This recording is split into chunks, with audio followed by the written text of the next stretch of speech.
नमस्कार। आपका अखबार के YouTube चैनल पर आपका स्वागत है। मैं हूं प्रदीप सिंह। विपक्ष को कोई मुद्दा नहीं मिल रहा है। एक घिसा पिटा पुराना मुद्दा उठाया है कास्ट सेंसस का, यानी जाति की गणना हो। विपक्ष को लगता है कि ये कारों का खजाना है, जैसे ही ये खुलेगा हम माला माल हो जाएंगे, यानी वोट से। और ऐसा होता हुआ दिखाई नहीं दे रहा, कम से कम मुझे तो नहीं दिख रहा है। ये मैं कोई भविष्यवक्ता की तरह नहीं बोल रहा हूँ कि क्या भविष्य में होगा, क्या मुद्दा उठेगा तो उसका क्या नतीजा होगा। मैं जो हो चुका है उसके आधार पर एक विश्लेषण करने की कोशिश कर रहा हूँ। तो विपक्ष की कोशिश है कि फिर से मंडल को जीवित किया जाए। अब आप देखिए, मरे हुए को जीवित करना तो ये चमत्कार से कम तो होता नहीं है। तो ये चमत्कार करने की कोशिश हो रही है विपक्ष की ओर से। पहले एम.के. स्टालिन ने जो है एक सम्मेलन किया सोशल जस्टिस पर, कई मुख्यमंत्रियों को, नेताओं को, पार्टियों को बुलाया। उसके अलावा जनवरी से नीतीश कुमार ने बिहार में जाति गणना उसको कहते हैं वो, लेकिन वो जाति गणना हो नहीं सकती क्योंकि जनगणना करने का अधिकार सिर्फ केंद्र सरकार को, गृह मंत्रालय को है।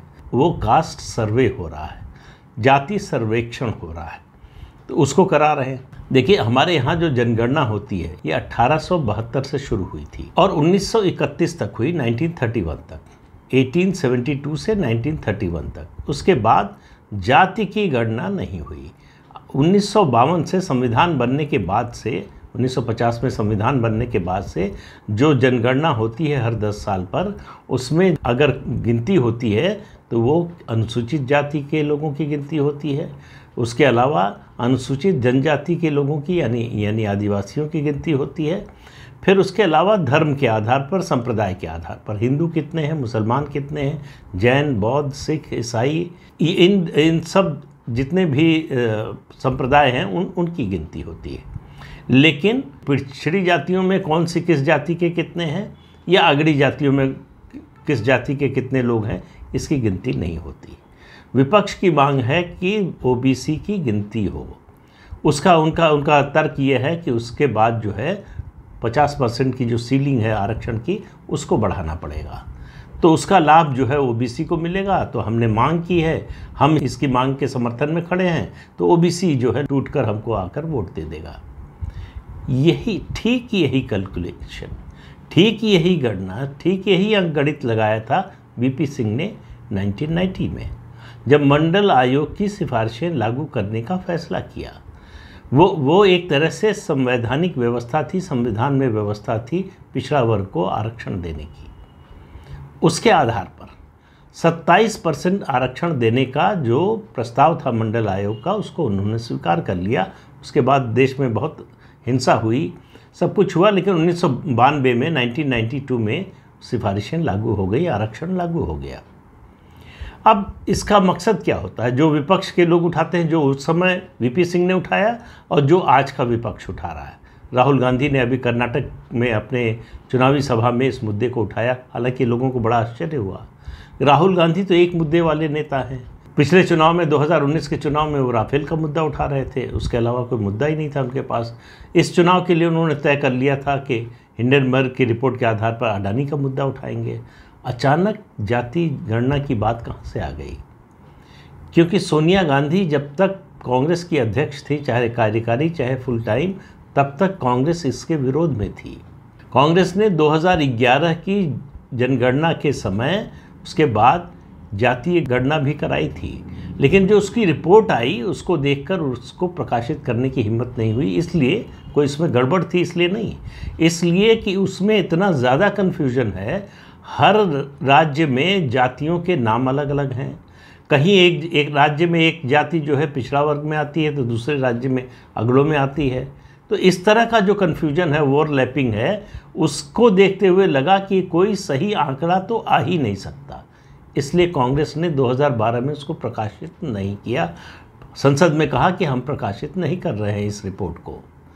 बीजेपी आई तो बीजेपी ने भी उस स्टैंड को कायम रखा कि जातीय जनगणना हम नहीं करेंगे। जो सेंसस होगा 2021 में होना चाहिए था, लेकिन कोरोना की वजह से टल गया। तो इस सेंसस के लिए भी भारतीय जनता पार्टी ने घोषणा कर दी कि वो जाति के आधार पर गणना नहीं करेगी। तो अब सत्तारूढ़ दल ने मना किया है, तो विपक्ष को लगा कि इसमें मौका है। जिस बात के लिए सरकार मना करे उस बात पर अड़ो तो उस पर जो है हमारा पक्ष जो है मजबूत नज़र आएगा, सरकार कमज़ोर और डिफेंसिव नज़र आएगी, उसका हमको राजनीतिक फ़ायदा होगा। अब मैं बात कर रहा था 1990 में वीपी सिंह की। देखिए उस समय भी लक्ष्य क्या था, याद कीजिए उस समय का माहौल। 1984 से विश्व हिंदू परिषद ने अयोध्या में राम जन्मभूमि के लिए आंदोलन शुरू कर दिया था।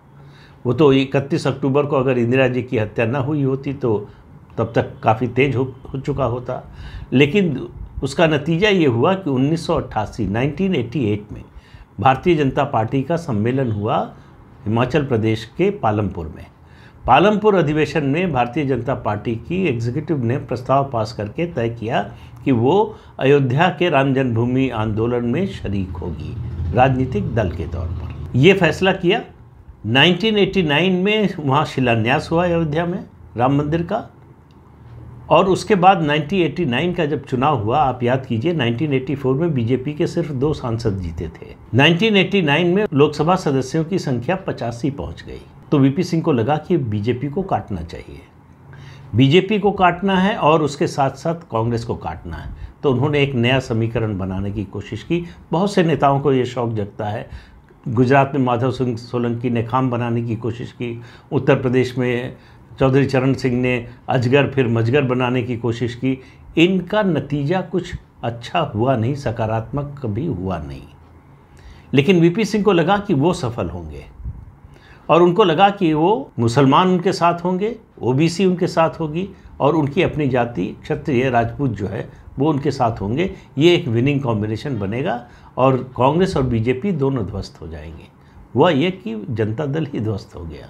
ओबीसी आरक्षण लागू हुआ, उसके कारण ओबीसी के कई नेता, बल्कि कई की बजाय कहना चाहिए यादव नेता उभर कर सामने आए, सत्ता में आए। सबसे ज़्यादा धोखा सामाजिक न्याय की ताकतों को उन्हीं लोगों ने दिया और मंडल को एक तरह से दफन कर दिया। अब मंडल को फिर से जगाने की कोशिश हो रही है और आप देखिए 1989 में 85, फिर 1991 में बीजेपी की सीटें आई 120, फिर उसके बाद 1996 में उसकी सीटें आई 160-62 करीब आई, उसके बाद 1998 में 182 182 और फिर 99 में भी 182। बीजेपी मंडल आयोग की सिफारिशें मंजूर करने के बाद कभी 100 सीटों के नीचे आई ही नहीं लोकसभा में। वो पार्टी जो जनसंघ के ज़माने से, जब से 1951-52 में बनी थी, तब से कभी 100 की संख्या पर पहुंची ही नहीं थी और उसके बाद से कभी नीचे आई नहीं। लेकिन आप देखिए किस तरह की राजनीतिक रणनीति बनाई जाती है विपक्ष में। इससे पता चलता है कि बहुत सतही स्तर पर काम होता है। अगर उसका वो विश्लेषण करते कि जो पिछला मंडल आयोग, पहला मंडल आयोग की सिफारिशें लागू हुई थी, आरक्षण मिला था, उसका राजनीतिक फ़ायदा किसको हुआ था, नुकसान किसको हुआ था, क्यों हुआ था, उसके कारण क्या थे और वहाँ उसमें क्या गलती हुई थी, किसने कैसे उस पर रिएक्ट किया था, ये सब अगर इसका आकलन करते तो इसकी कोशिश न करते कास्ट सेंसस की। उनको समझ में नहीं आ रहा है कि बीजेपी कितना बदल चुकी है। ये 1989-90 की बीजेपी नहीं है, ये 2023 की बीजेपी है जिसकी ताकत उस बीजेपी से कई गुना ज़्यादा बढ़ चुकी है। क्यों? आज इंडियन एक्सप्रेस में एक एडिटोरियल है, उसकी हेडिंग मुझे बहुत पसंद आई। इसकी हेडिंग है, आपको पढ़ के सुनाता हूँ, opposition needs more than caste census given how BJP has blended Mandal, mandir, market and mobile. अब आप इस बात को समझिए, बात बड़ी गहरी है।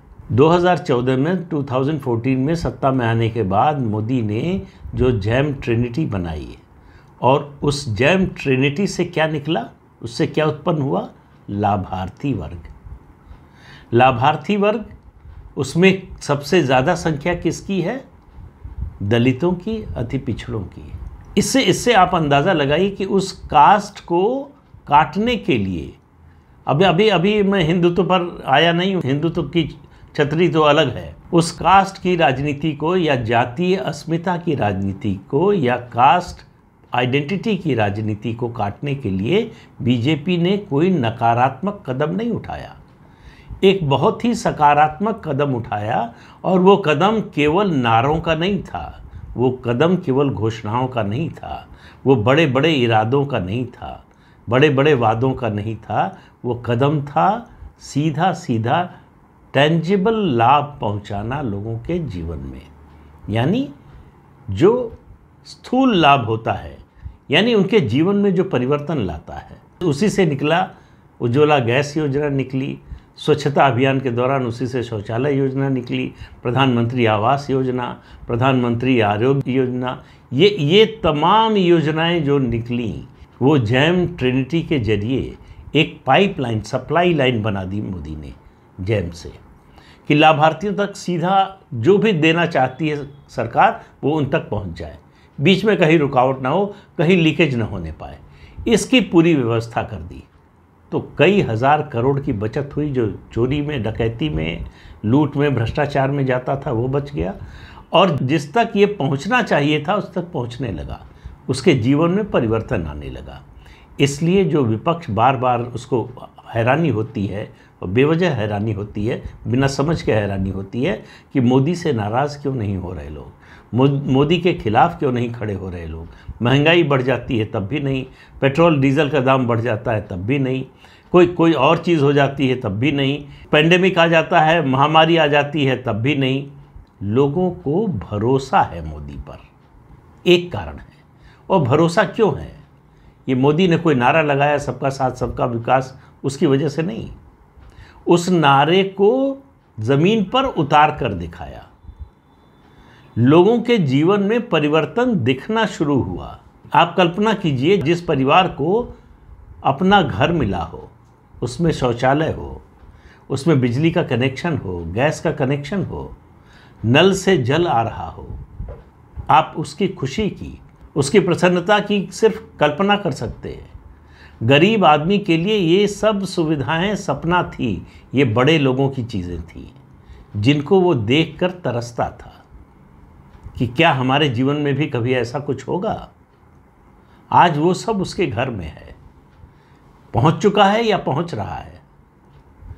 ये इस परिवर्तन को ये मंडल की सिफारिश, जाति जनगणना, ये इस सब से नहीं तोड़ सकते। ये बात विपक्ष को समझ में नहीं आ रही है।